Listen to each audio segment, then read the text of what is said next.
Welcome back to the channel. I'm Spencer Penrod. I'm a world builder who makes stories for games, D&D campaigns, things like that.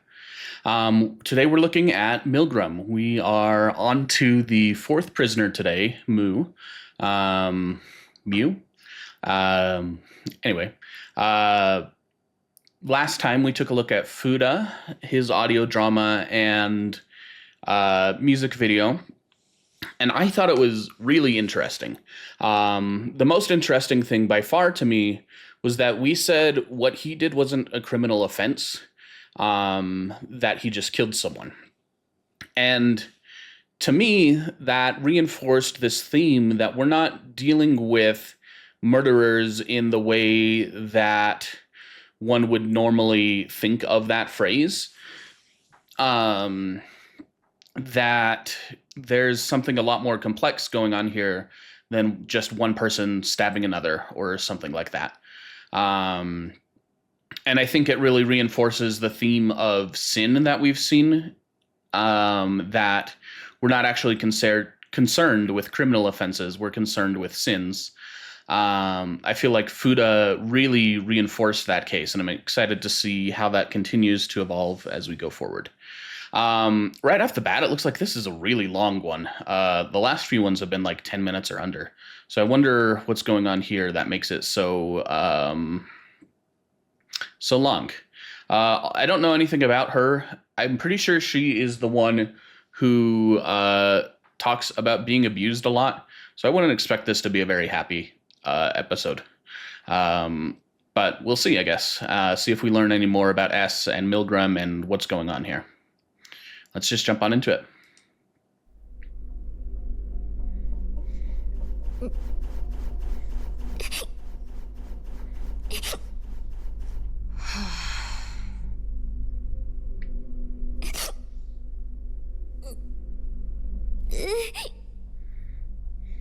Oi, いつまで泣いている。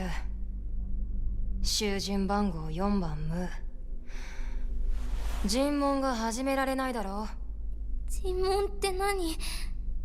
絶対ひどい目に遭うんだ。やだ。そんなことはしないと何度も言っているだろう。もう5分経っている。時間は有限なんだぞ。I'm glad they cut out that 5 minutes. This already seems like it's going to go on a lot longer than the others. So it's good they cut out part where it wasn't productive. I am interested to hear that our time is limited, though. I assume that it is entirely limited by our own sense of time and what we want to do. We've had variable amounts of times that we've talked to the other prisoners before something has changed and we extracted their memories. So I don't think we're actually on a hard time limit here. I think we're just impatient. Ooh, that's interesting, though, saying that you're the person who brought me to this weird place. Is she talking about the interrogation room or the prison in general? Because we have no memories of bringing anyone to the prison. So it'd be really interesting if that's what she's talking about. 信じられるわけないもん。こんな変なところに連れてくる人が変なことしないわけないもん。気持ちはわからんでもないが、話を聞くだけだ。お前の罪を判断するための参考にな。本当に話だけ？ああ、それが僕の方針だ。So S is saying they've got no intention of resorting to violence, which is weird when they've done that to Haruka. I really think that this is further showing how the purpose of these interrogations is to make each prisoner feel as comfortable and seen as possible, and that for whatever reason, S felt like Haruka needed to be hit. Whereas here, he feels like it would be counterproductive to do that to Mu. And so he's trying to reassure her that that there's no possibility of things like that. By the way, side note about S, it's been pointed out to me that they have no confirmed gender because they're an audience stand-in. I could have sworn we've seen them referred to as a boy before, but even if I'm wrong, I'll probably be using male pronouns just because I am a male and he's a stand-in for me right now. If I tend to refer to them by name or as we or they, but when pronouns slip through, it'll probably be male because of that. Just a heads up. 暴力を用いての拷問や脅迫などはするつもりはない。僕なりにきちんとお前らのことを知りたいからな。いいな。クスノキ。もう16歳。あと何を言えばいいの？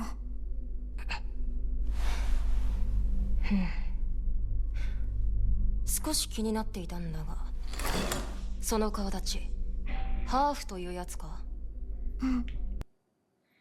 ？What's that note say?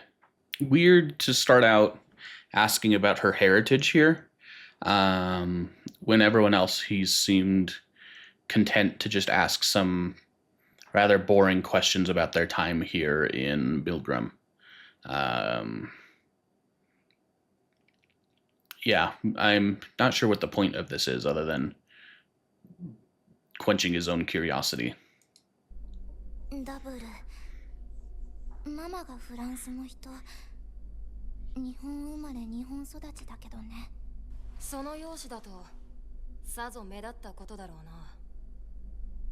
な。うん、そうだね。お家もお金持ちだからやっかみとかたくさん。ふん、そういうものか。ミルグラムの生活はどうだ？どうもこうもないよ。早く帰りたい。ほう、なぜだ？お前たちにはそれなりに自由もある。I wonder what S is talking about, because we've seen that they're denied internet from what Fuda was saying. So it's weird to say we're granting them the few indulgences which exist when obviously internet and communication exist and aren't being granted. They're also saying that we're granting a decent amount of freedom, but they are prisoners, restricted in where they sleep and eat and like everything. So obviously this is just like wrong. I can't tell if we're trying to like gaslight her and convince her that things are actually pretty good here in this prison, or if we truly believe this, which would be really weird. Maybe speaking to S being raised in an even worse place, or having not quite memories because those are gone, but impressions of life that are worse than this. Yeah, it's just a strange thing to say. 嗜好品の類も最低限支給している。事実、お前からもミルクレープの申請があった。それはそうなんだけど、ミルクレープは食べたけど、お家帰りたいよ。絶対にパパとママが心配してるもん。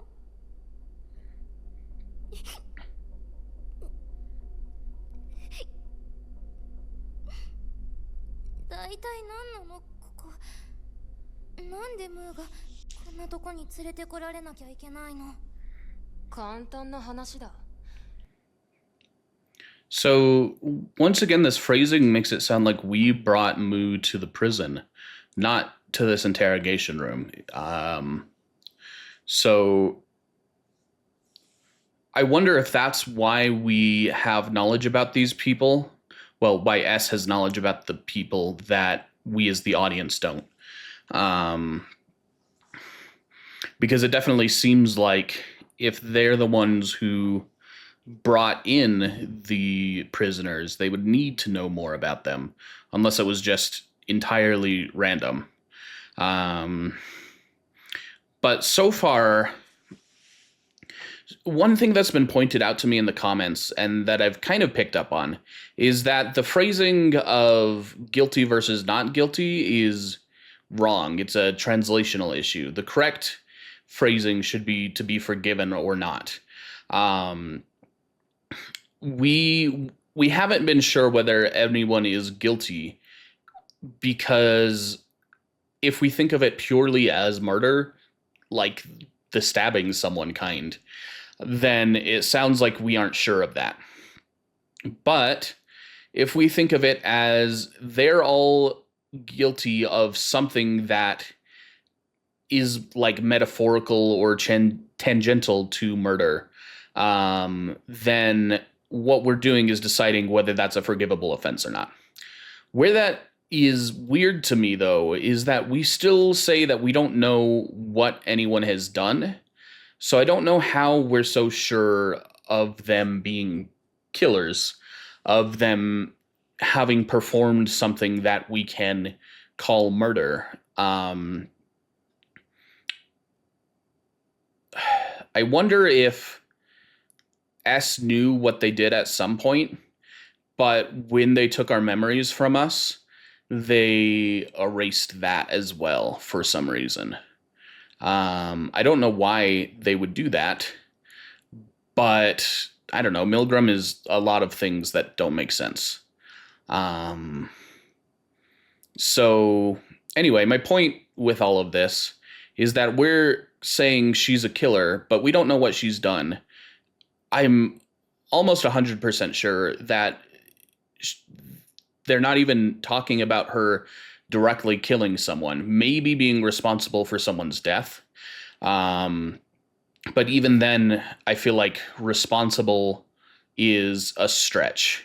Like if we're right about Fuda and that the worst thing he could have done is expose someone who then committed suicide, I feel like saying he's responsible for that suicide is really unfair to him, because you just can't control someone's actions.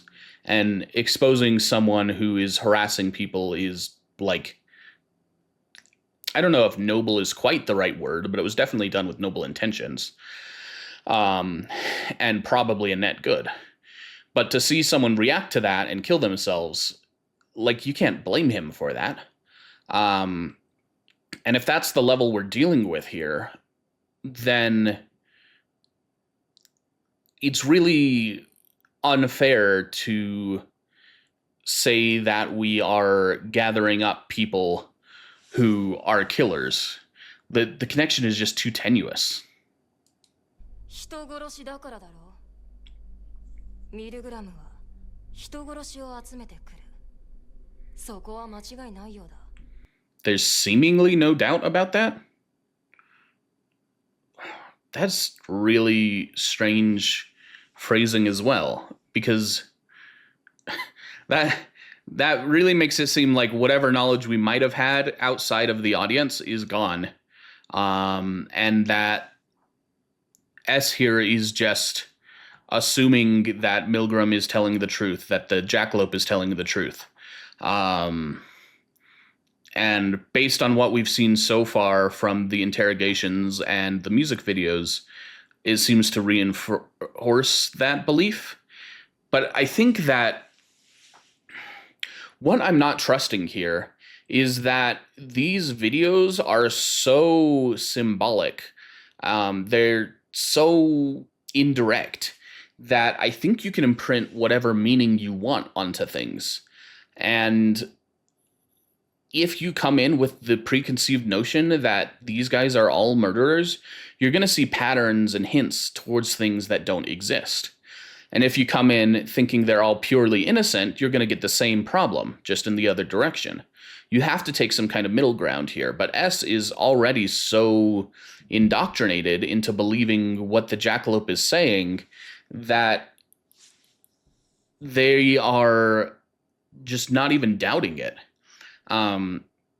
And so far, the two that I feel the most confident on in saying what they've done have been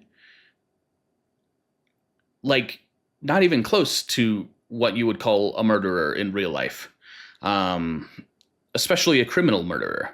So I don't know where this faith is coming from. It's like we are a cult member here with the beliefs intact, but none of the memories to justify that belief. It's so strange. 人殺しってなんでそんなひどいこと言うの？もう悪くないもん。ふん、殺してないとは言わないんだな。それは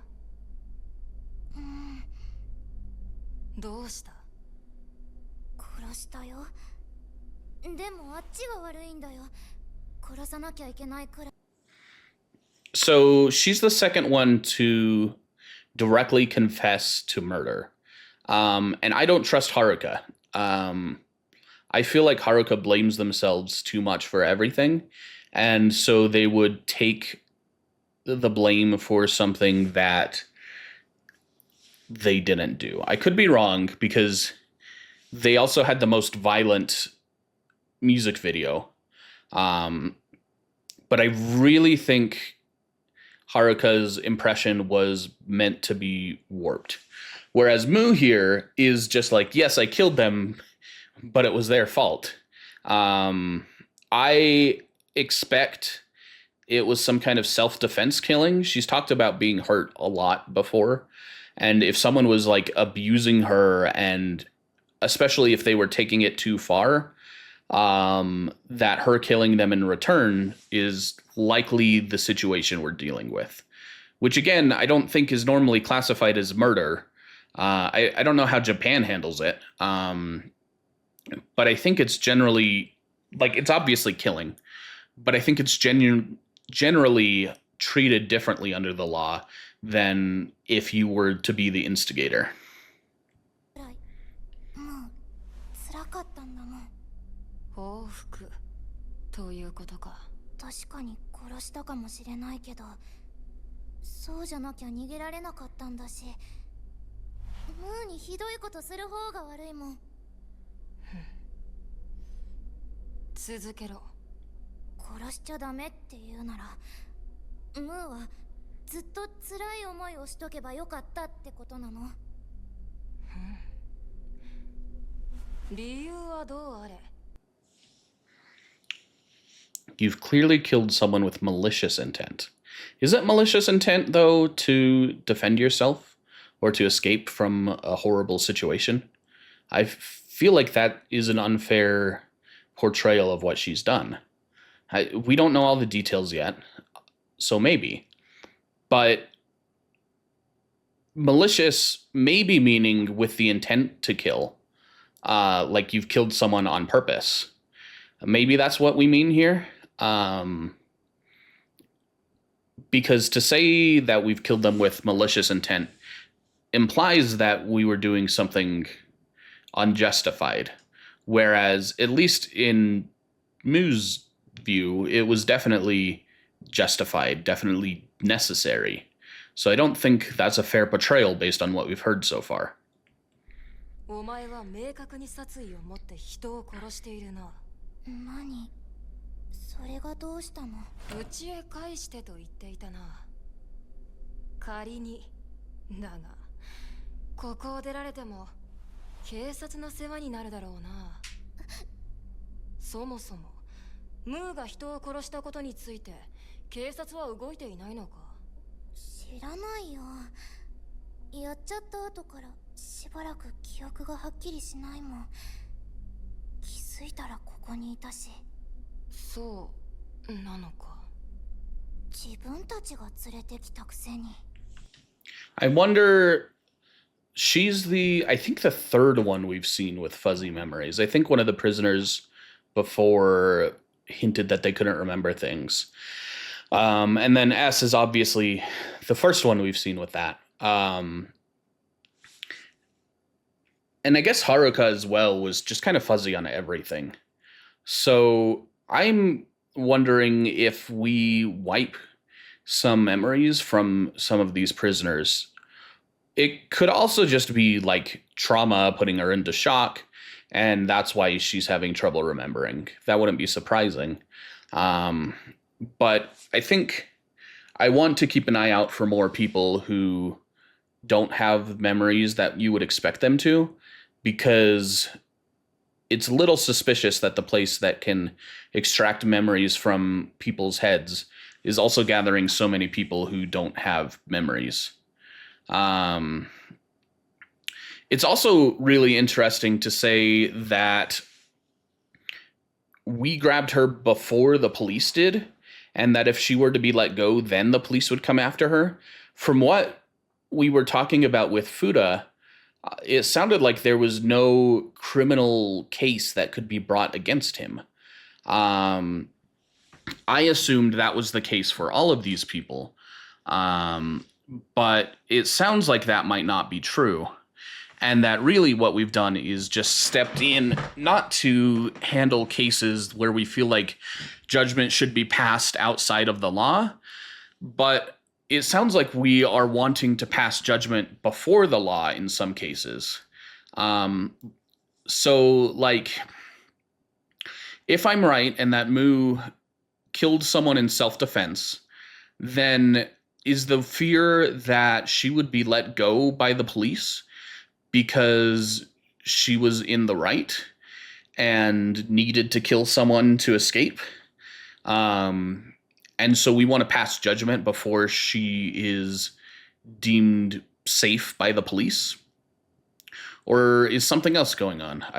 I'm not sure. It definitely, though, it means the line from Fuda is probably not as universal as I thought.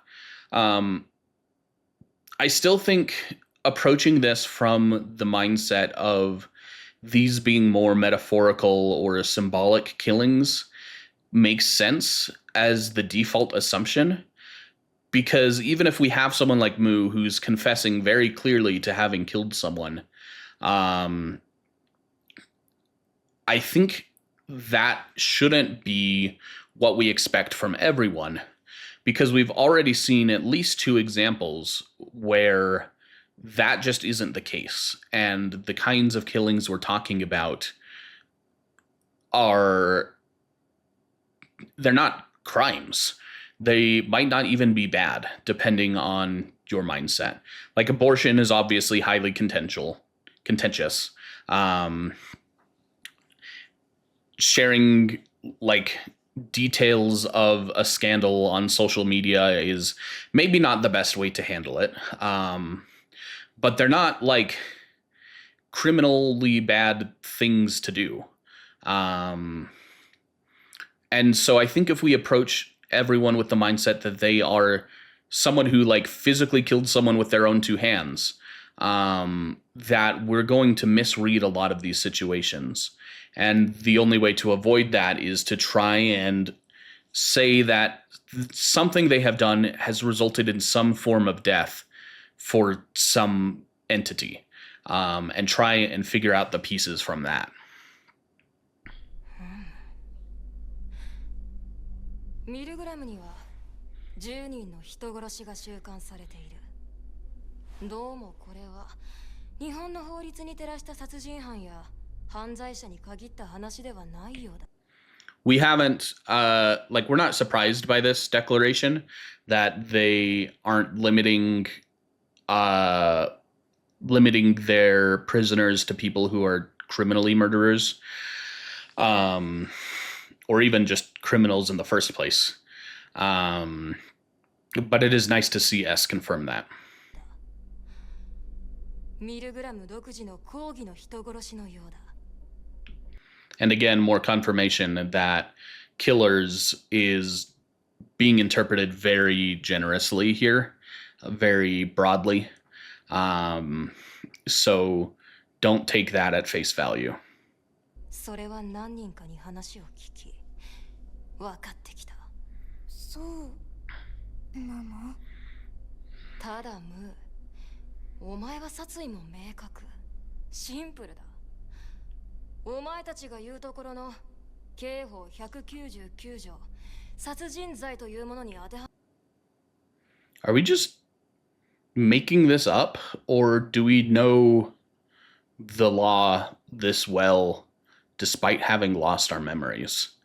I have no idea about Japanese law whatsoever. I don't know how it would be classified, but it's weird that we have avoided labeling these people as criminals, labeling what they've done as a crime for so long, and now we are pulling up a specific law to come up with a criminal classification. In her case, it might be because Mu is the first one we actually have a criminal case against, and we've been careful not to call the others criminals because they haven't done anything against the law, technically. But it's just a strange thing here to see that we actually seem to know the law pretty well. That's the implication, at least. I guess that we're making it up, but I don't really believe that. It's just so strange, though, that we're finally crossing the line and saying this is a crime, and specifically this is how it's a crime. It feels kind of like a breach of this sin-based approach that we've had so far. 知らない。もうそんなの詳しくない。言っとくが、僕も別に詳しくない。参考までに書庫にある資料で調べただけだ。ここで重要なのは、お前たちの法律に照らせばアウトだ。It's also really interesting how he keeps distancing himself from the law. That he is saying that, according to the law that you use, that she would have been condemned. It's not just that we are ignoring the law, but it's like we are... It's not like a vigilante attitude where we are aware of the law and ignoring it because we feel like you need to ignore it to get justice done sometimes. It feels more like we believe we're operating under an entirely different set of laws. We don't know where Milgram is based in. Obviously, these people are coming from Japan. So it would make sense if Milgram was based in Japan. But I feel like the implication is here is that we might be somewhere else outside of Japan's jurisdiction, or we just believe in like a moral separation. Again, kind of like how religion tends to highlight that there's a difference between God's laws and man's laws. I wonder if that's the kind of separation we're going for, or whether it's actually legally distinct separation because of like where Milgram is physically located.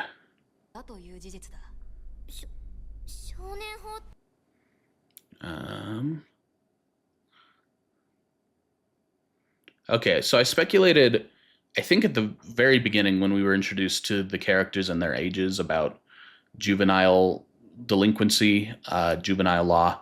I don't know how it is in Japan. The note we're getting here is saying that anyone under 14 wouldn't be punished. That obviously doesn't apply to her because she is 16. So she seems to not know the law very well, if this note is correct. Though we definitely do have someone under 14 because we just have like a grade schooler. So this is notable for her, even if it isn't for Mew. ある。だが、16歳以上であれば、刑事裁判を受け、懲役だ。死刑こそ免れるようだがな。ムーが望むようなまともな生活は送れないだろう。懲役？やだ、そんなの。やだと言って、聞いてくれるものか。やだだな。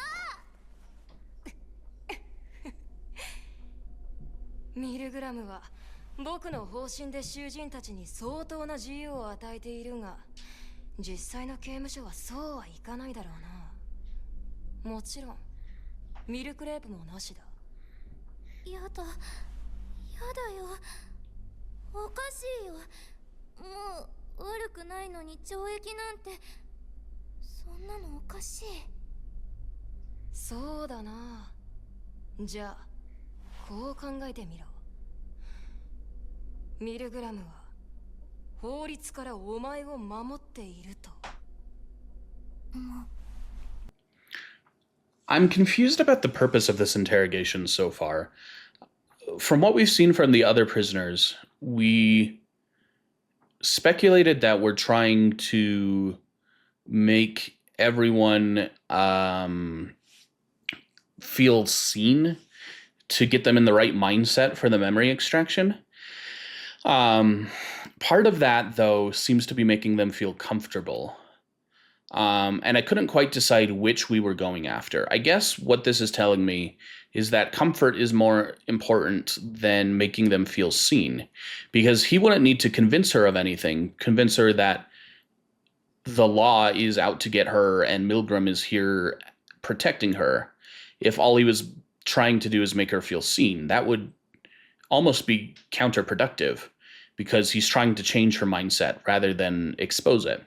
But if he's trying to make her feel comfortable, and he's saying that she's so upset by being in Milgram, the only way to go forward is to make her accept its protection, accept that it's a good place to be, then that makes more sense.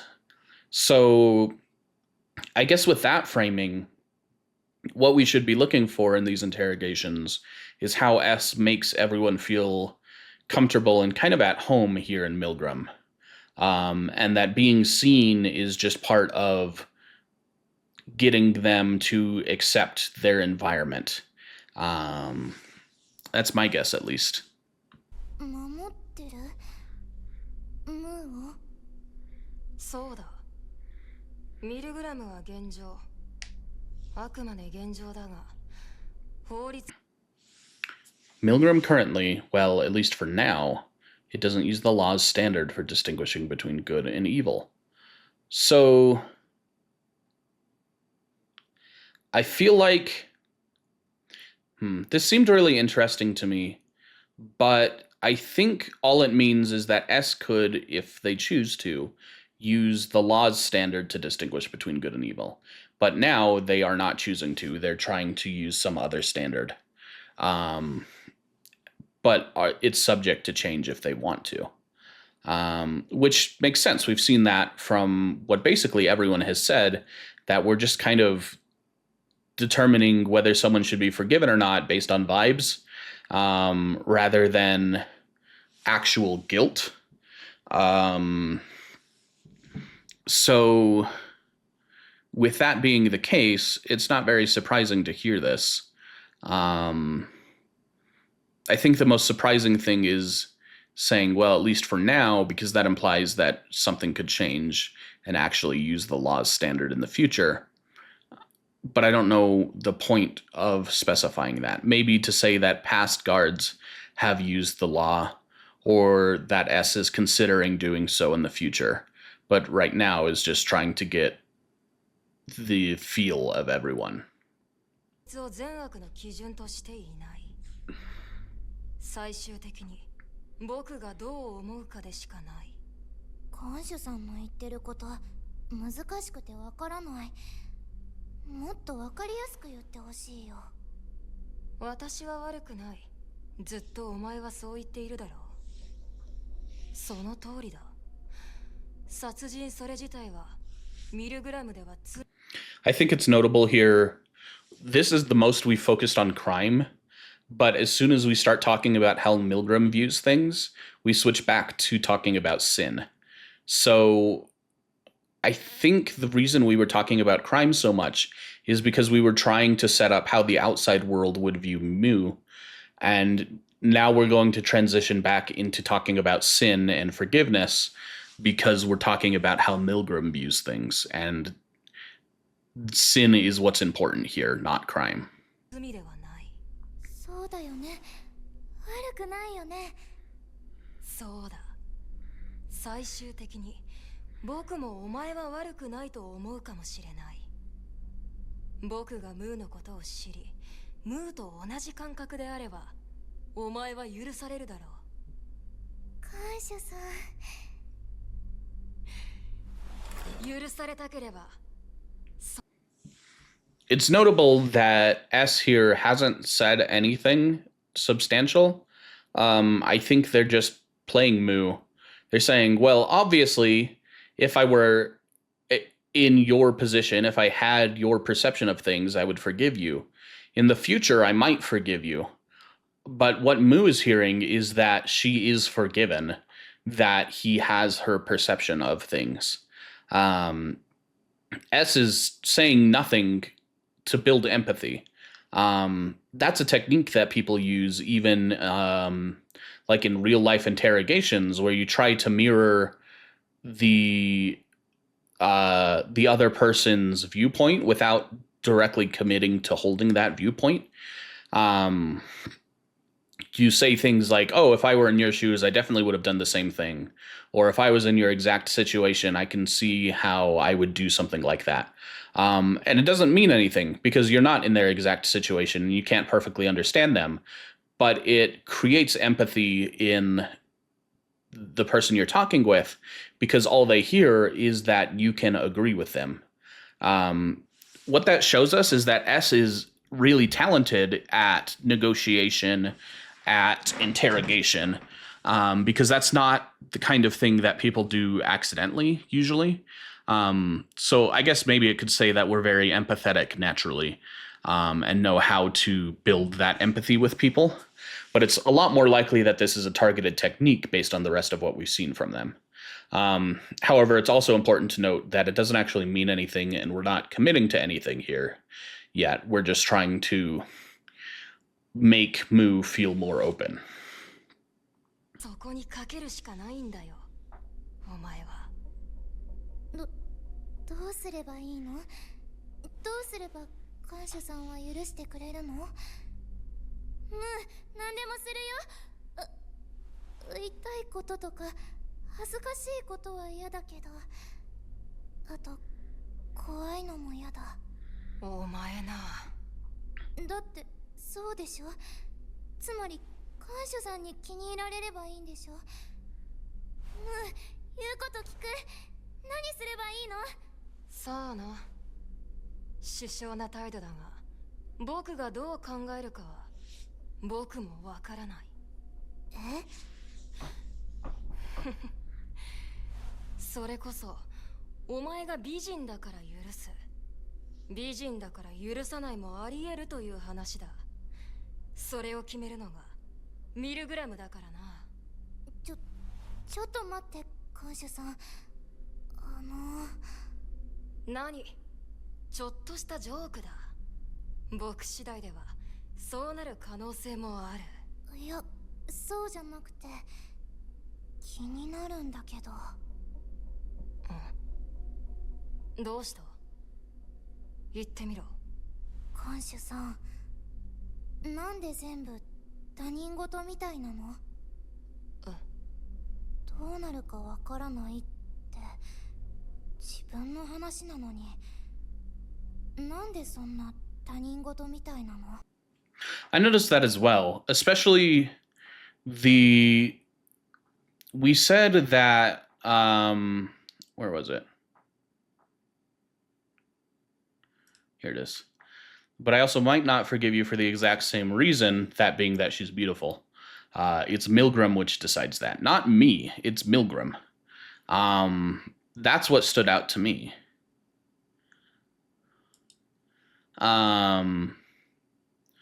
So we've seen, let's see. We've seen this distancing from S's own thoughts that Moo is pointing out here.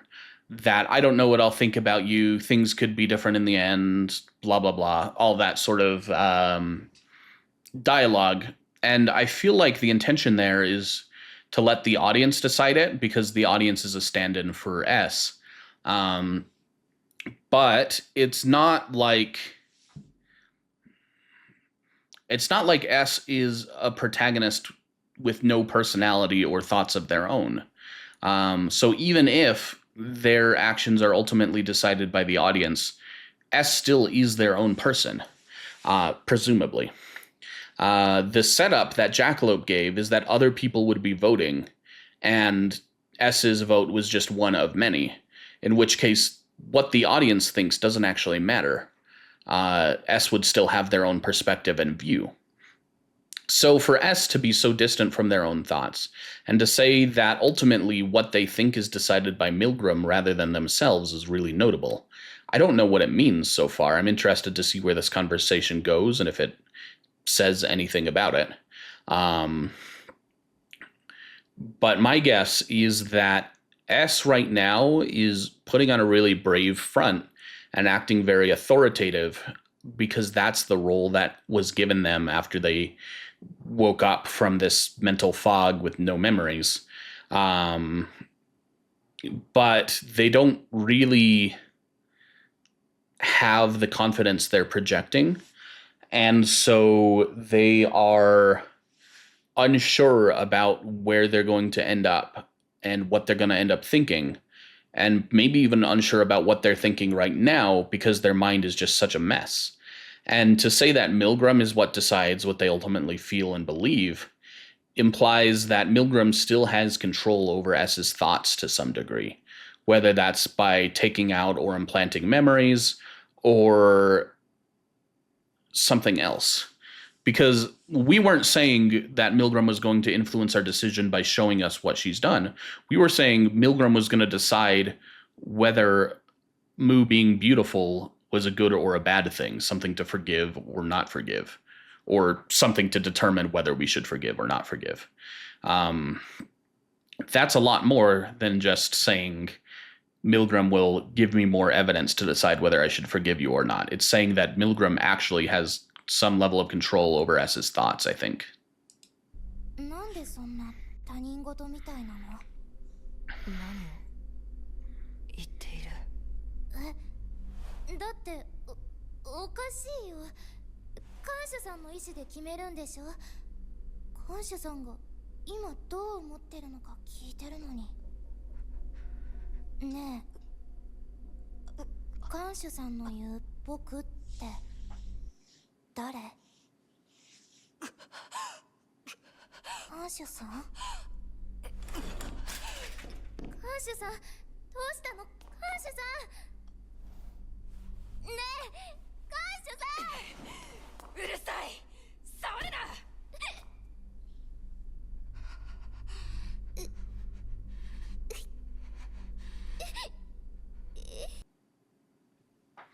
So obviously S can't handle this revelation, which makes me think they didn't notice they were doing it, which makes sense because they were kind of confused about what Mu was saying. But they like broke down. It's really, really interesting to me that when she asks who we're talking about, the sounds cut off, everything goes gray. I don't know how much we should take visuals when this is mostly an audio drama.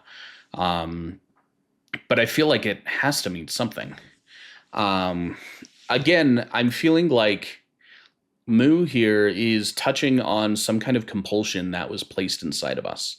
That compulsion is what's driving us to be so motivated and so dedicated to this task, because it's really strange to wake up with no memories and then immediately go into this extrajudicial prison thing and start condemning people to death.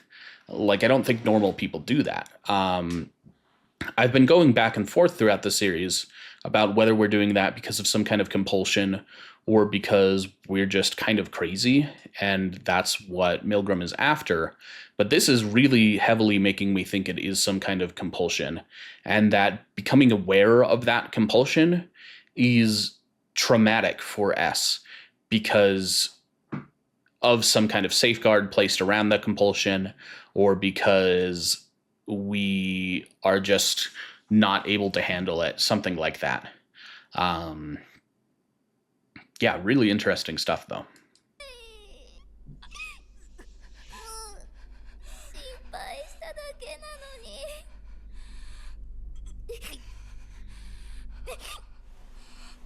もうやだ。感謝さん嫌い。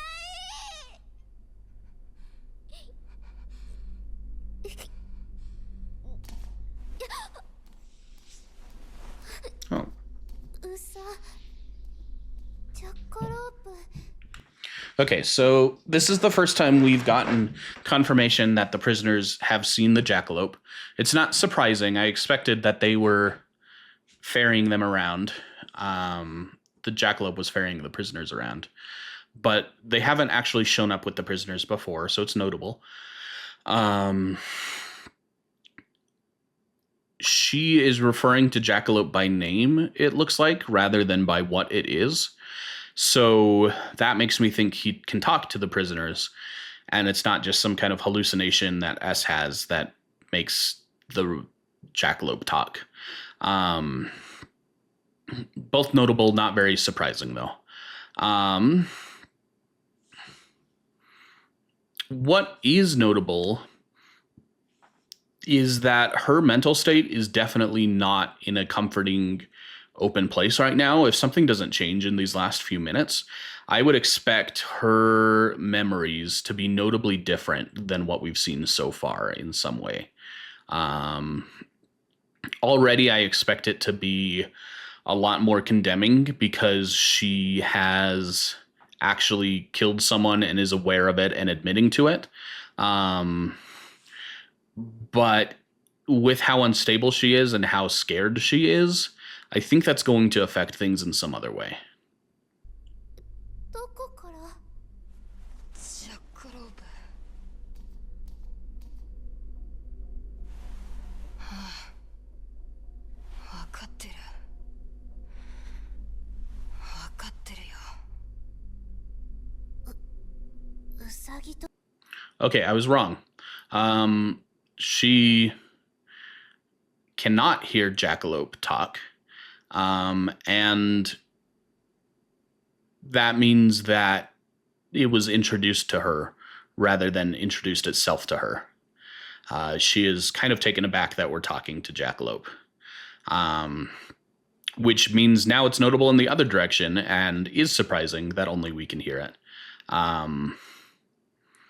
That is definitely leaning away from the technological implications we've seen so far into magic stuff, which we got a little bit of with Fuda's magical barrier preventing him from attacking us, how it presented itself as mystical.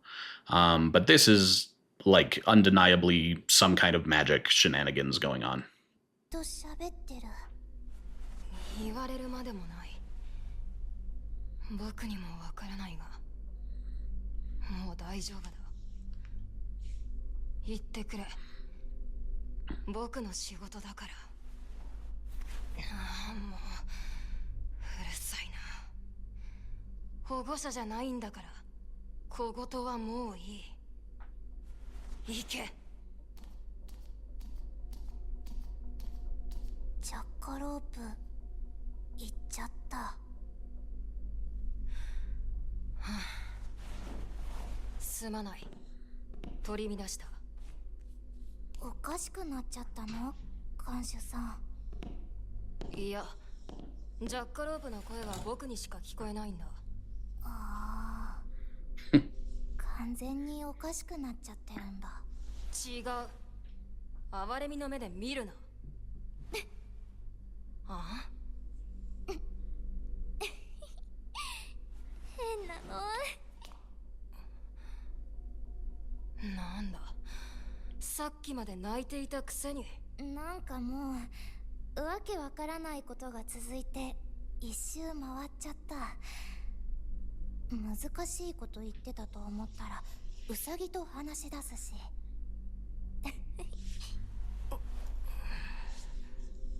なんだっけ。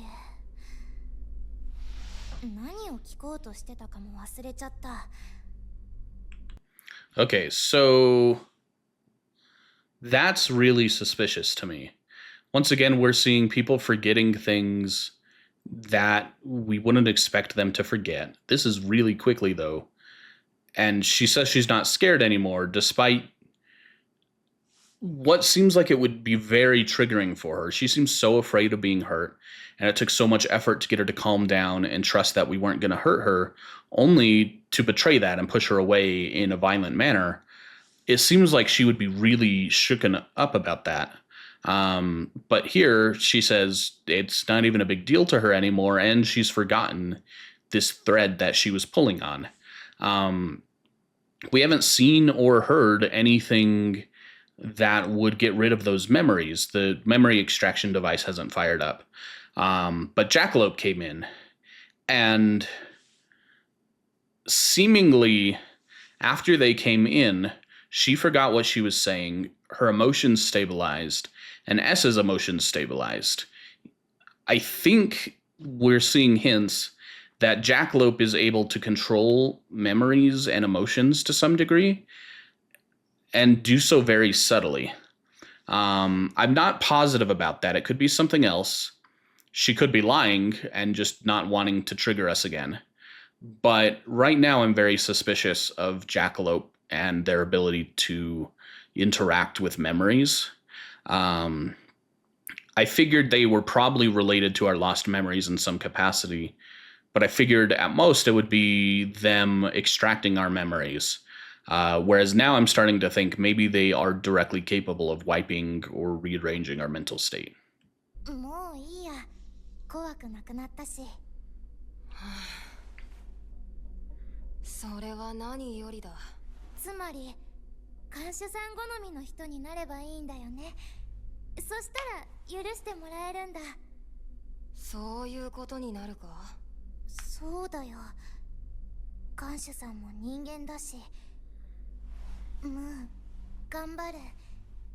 看守さんの好みを知るよ。ウサギと話すかわいそうな人だけど。もうそれでいい。お前との話はテンポが悪くてかなわん。ムーン、絶対帰るから。パパとママのとこに帰るんだもん。許してもらえればきっと帰れるよね。知らないけどな。うん、やっぱり考えてみれば全然悪くないムーを捕まえようとするダメな警察よりもミルグラムの方がいいかも。はあ、まあそれはそれでいいか。おとなしく尋問を受けてくれるなら。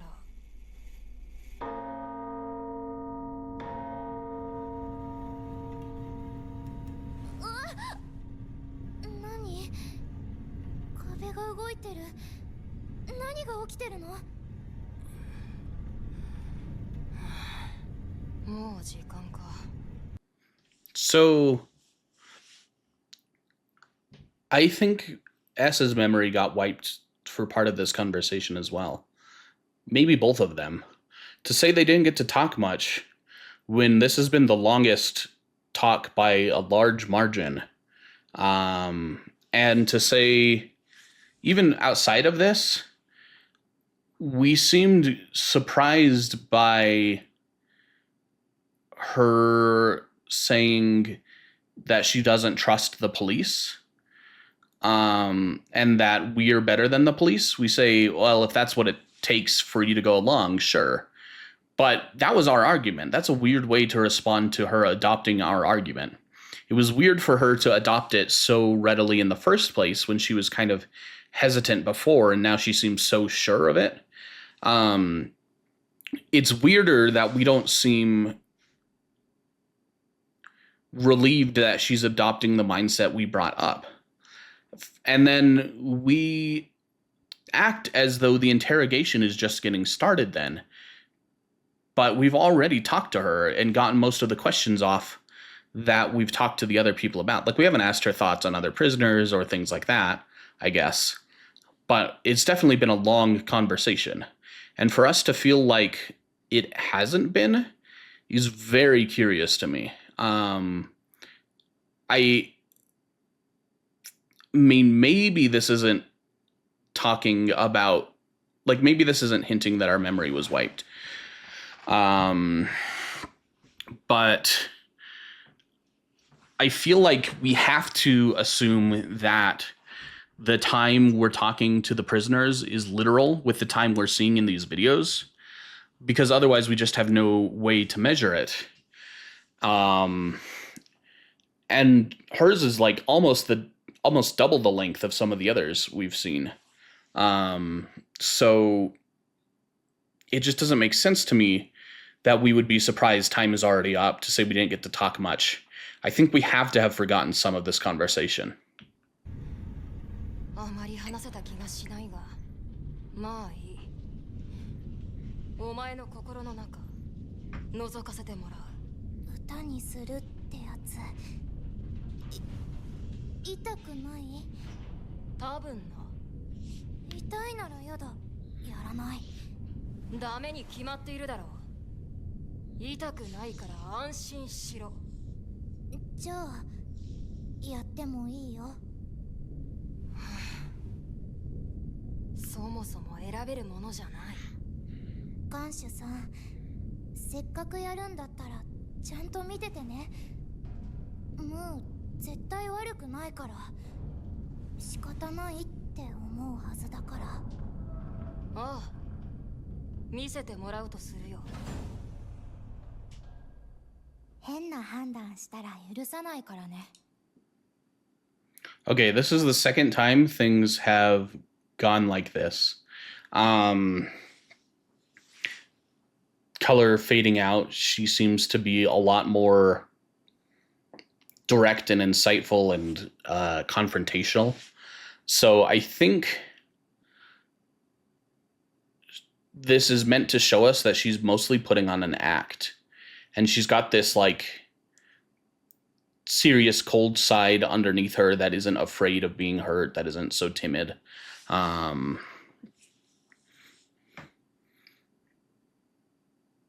It's just strange to get it in hints like this.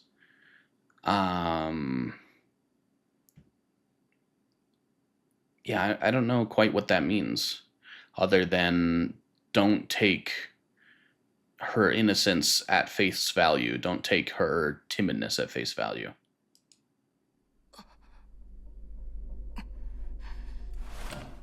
僕をバカにするなよ。囚人番号4番、ムー。さあ、お前の罪を歌え。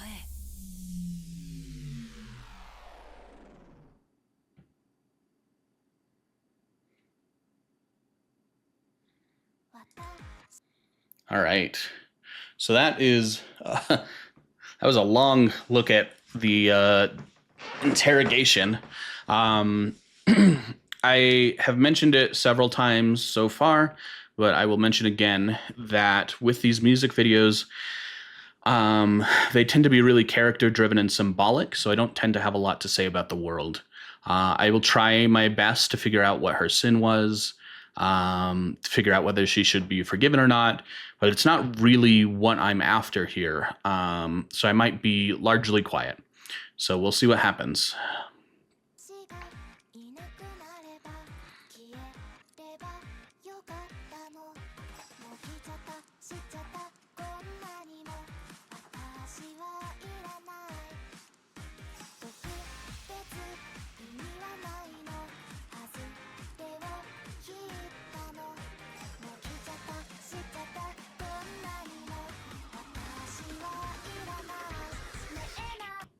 Is that a pool of blood?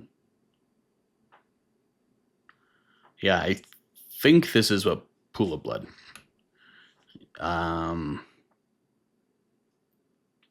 It's in school with a bunch of school supplies around it. We see a knife on the board as well. I don't know what this writing says, which is frustrating. But it makes me feel like she probably killed someone in school or killed a classmate or something like that. Yeah, we'll see if we get any more details.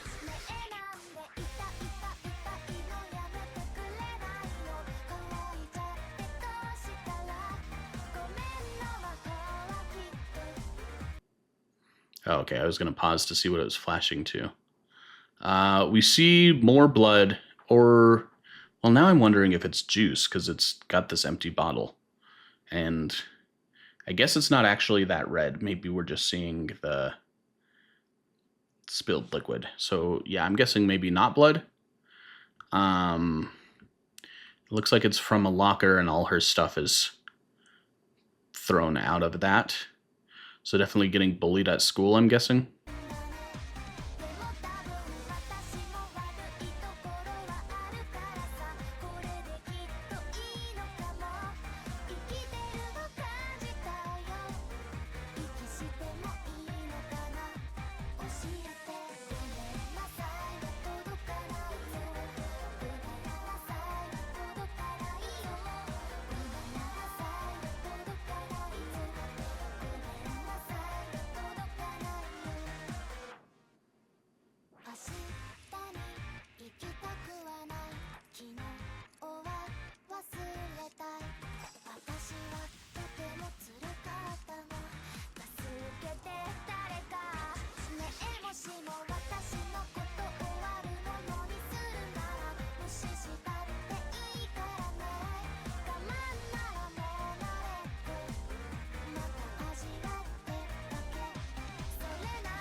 So, was this here at the beginning?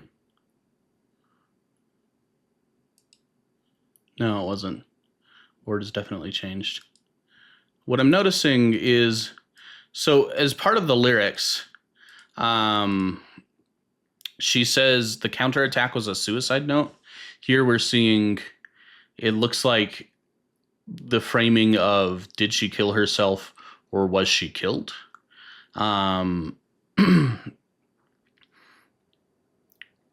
I feel like what we are seeing... Let me just finish this off real quick and then I'll talk about it.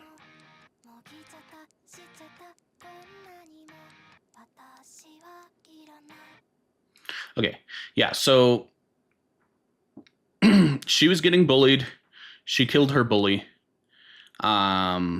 She seems to have been bullied in like a very violent, traumatic way where she was struggling to break out. Being filmed. So we see her here like trying to break out, asking for help, saying sorry, and people are just laughing and filming her. she gives up and is just kind of hopeless. Is left kind of just suffering, and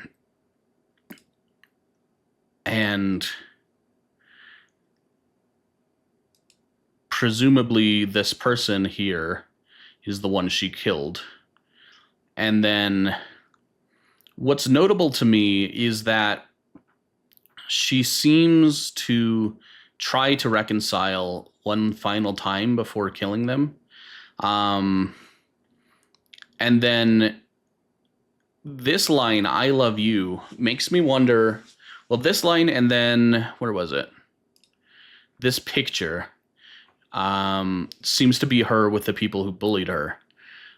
I'm wondering if she, like, was friends with someone and then started developing feelings for them and tried to come out to them and ask them out, and got rejected so hard that they started bullying her instead. She was trying to apologize for it, say, "I'm sorry," and it wasn't working. They were just bullying her more and more in more and more traumatic ways. So she finally tries to confront them in an apology, a final attempt to reconcile. And when they brush it off, then she goes in for the kill. But she doesn't. I think it's not that she actually stabbed them, because if she was able to frame it as a suicide, with counterattack being a suicide note. So if she was able to frame it as a suicide and leave it so that people were confused about whether it was a suicide or not, makes me think it wasn't just like stabbing her in the middle of the street like we saw. It was probably something else. But in any case, it sounds like she was getting bullied. It wasn't getting worse. It was escalating. So she killed the person responsible for it. And then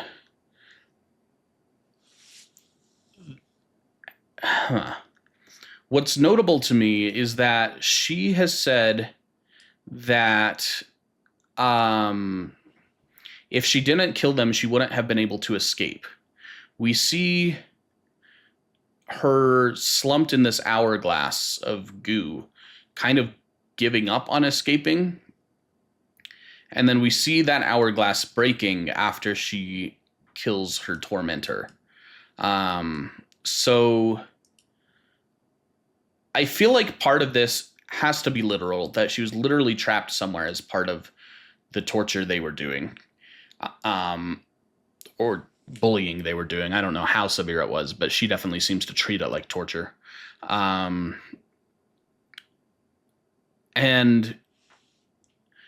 part of it is probably social, that she felt socially trapped in this bullied relationship.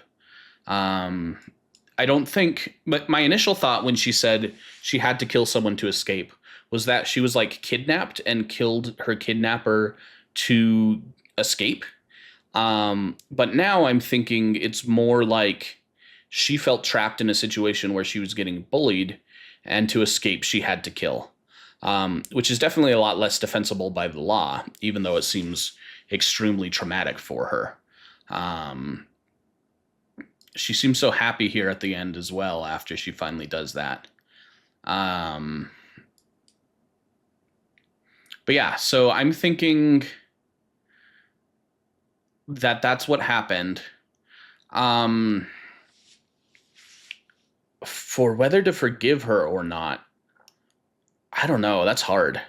I don't think that you are like justified in killing someone just because they're bullying you.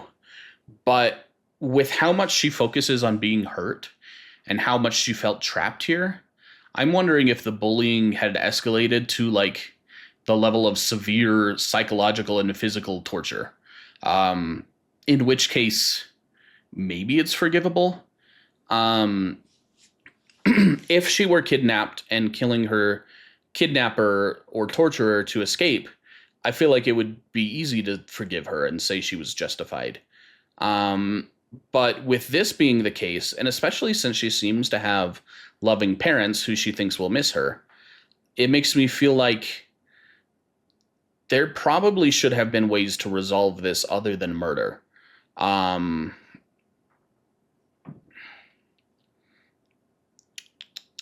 So, yeah, it's hard to say without knowing the full details of how bad this got and why she did it. But I'm tentatively leaning towards not forgiven because she seems to not be torn up at all about killing. She doesn't regret it. She doesn't, like, she seems to view it as a good thing. But from what we've seen so far, it was just bullying. The problem is I don't know how severe that was. And if the bullying crossed a certain threshold, then I could see it being so legitimately damaging to her that I could forgive her. But it would need to be like really, really severe for that, I think. So as is, without having the details of that severity, I feel like the only thing I could say is that it's not forgiven. But once again, I hate giving that judgment because I think it's a trap. I think Jackalope is trying to brainwash us. And I think that the process of forgiving and not forgiving people is part of how he's doing that and exerting influence over us. So part of me wants to spite forgive everyone because we're outside the law. We shouldn't be executing people. But also, like, I don't know, it's not fair to have that because this is ultimately like a game of participation and you can't play the game by not participating.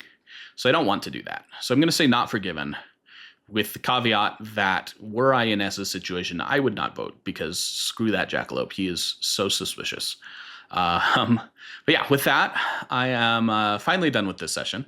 I mean, I say it like that, but it's not too terribly long, and I really enjoyed it. I feel like this had a lot of really interesting implications for S, especially. But it is getting more interesting the longer we go here in Milgram. I'm excited to see more in the future. If you liked it, please like and subscribe to the video. Or like the video, subscribe to the channel, I suppose. Also, if you want to see my whole backlog or vote on upcoming series that I react to or things like that, there is a Patreon I've set up. The link is in the description. Please check it out. There's a free trial, so you can catch up on your favorite series without spending any money. So please do that. Please check it out, and I will see you next time.